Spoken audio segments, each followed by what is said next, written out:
Well, what can I say? Everything went bell-end. We now have reason to believe that the Calgary Expo and the Mary Sue were not negotiating in good faith. Well, more reason to believe that. In response to the Mary Sue and the Calgary Expo saying that they were ready to settle on the morning of the third day of trial, Brian sent out the following tweet on Twitter. "We won." Which is, by all measure, fair comment. But Brian was not authorized to make that tweet by me, and I wouldn't have authorized it for this very reason. Until the ink is dried, there is no win. He did it through his personal account, and he removed it immediately when I told him to. And he corrected the record with anyone who misunderstood what the original tweet meant. Now the defendants are threatening a defamation lawsuit against me based on that tweet, a tweet that was itself fair comment on the potential settlement.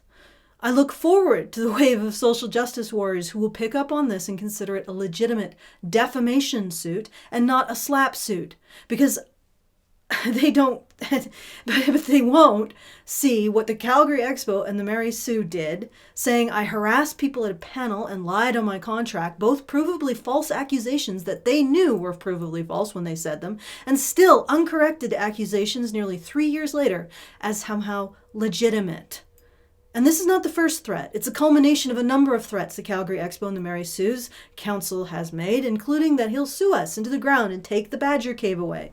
So, at this point, we're pretty sure the Mary Sue and the Calgary Expo aren't negotiating in good faith. At least, seems to be to us.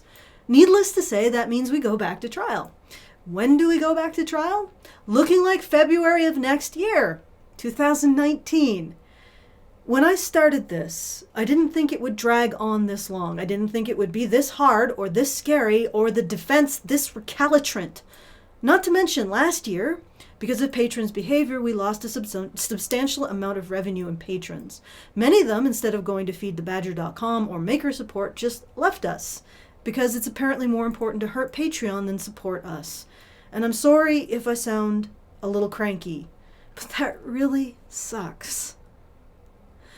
Anyway, all that means is that when Brian comes back to full-time work, I'm probably going to have to tell Hannah she can't continue as the head of the Thursday show. I was hoping that we would continue to increase our revenue so I wouldn't have to do that. I wanted to be able to use that extra time freed up by Hannah taking over Thursdays to create a completely new lineup called Deprogramming Women. I have big ideas I want to impart to you. I want to show you how we could jump track to a possible future that's a hell of a lot more exciting than this particular timeline. But I can't do that if I'm covering for the shows we already have. So if you want Hannah to be able to continue her work on the Thursday show, and you want to see what I have in store for a new lineup, please go to feedthebadger.com/project/support Hannah. If we can get at least an extra $600 a month, we can afford to keep Hannah on for Thursdays. And when Brian comes back to full-time, we won't have to let her go. If we can get a bit more than that, we can start to make significant improvements to Hannah's setup. So if you enjoy our content and you have the means, this is the moment your support can make a real difference to the life of one person, Hannah, who has put on years and years, who's put in years and years of time into helping others pull themselves out of a pit of despair and arm themselves to fight back against the system stacked against them. Or if you would prefer, helping the entire team. You go to www.patreon.com/HoneyBadgerRadio, or we have additional options at feedthebadger.com.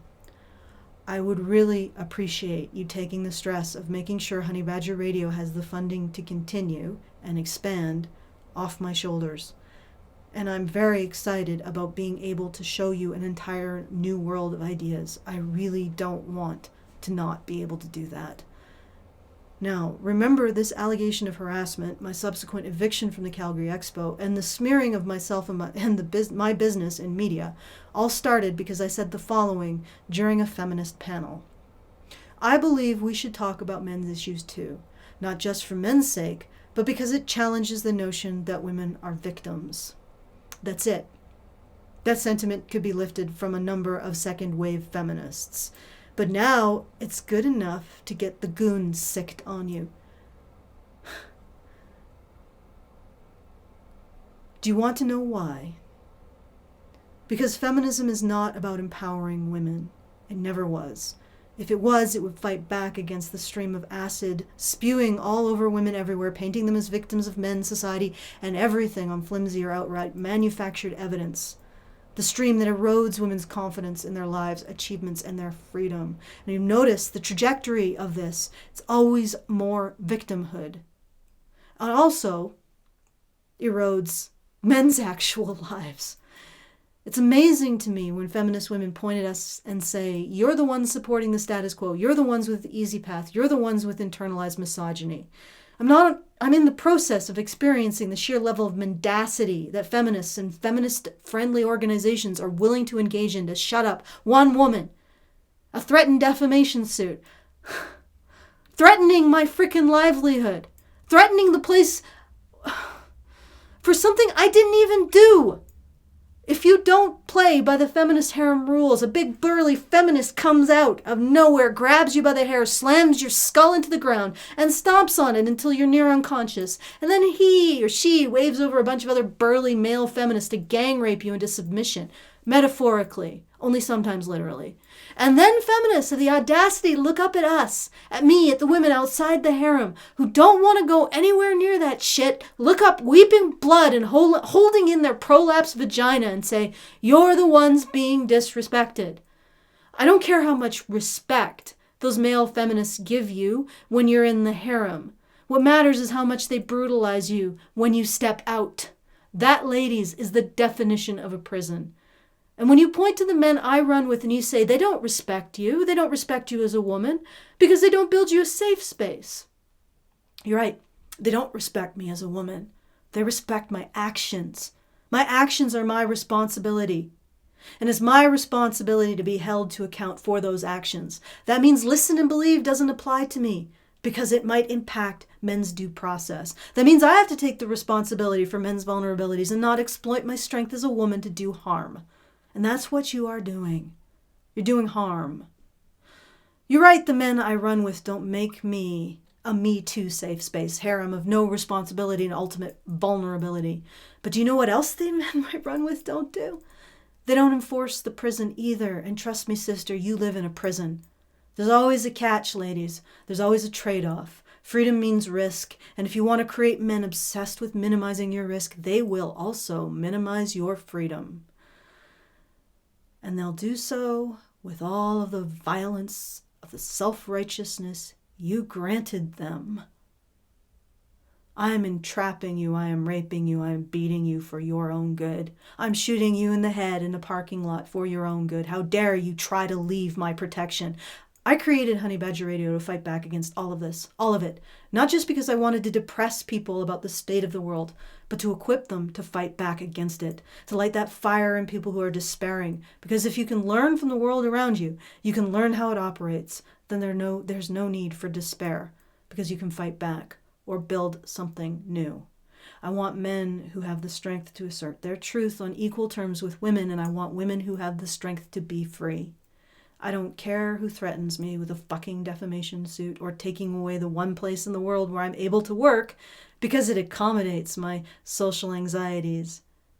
My disabilities, in other words. They want to take the Badger Cave away from me. They want to shut me up with a slap lawsuit. They want me to go away because I'm inconvenient to them, to all of them. I can tell you, when they made the threat to take the Badger Cave, that scared the crap out of me. And then a defamation suit. Wow. And then seeing our Patreon go down and down because people are walking away from this fight. Or maybe it doesn't matter anymore. Also pretty scary. The world can take everything from you. I face that every day. I look at that in the eye every day. It's true, and it's all, what we're all afraid of. Well, let it come. Let it try to take my shelter. Let it try to take my voice. Let it try to take my employment. I'm not going to make a decision out of fear. I'll keep swinging.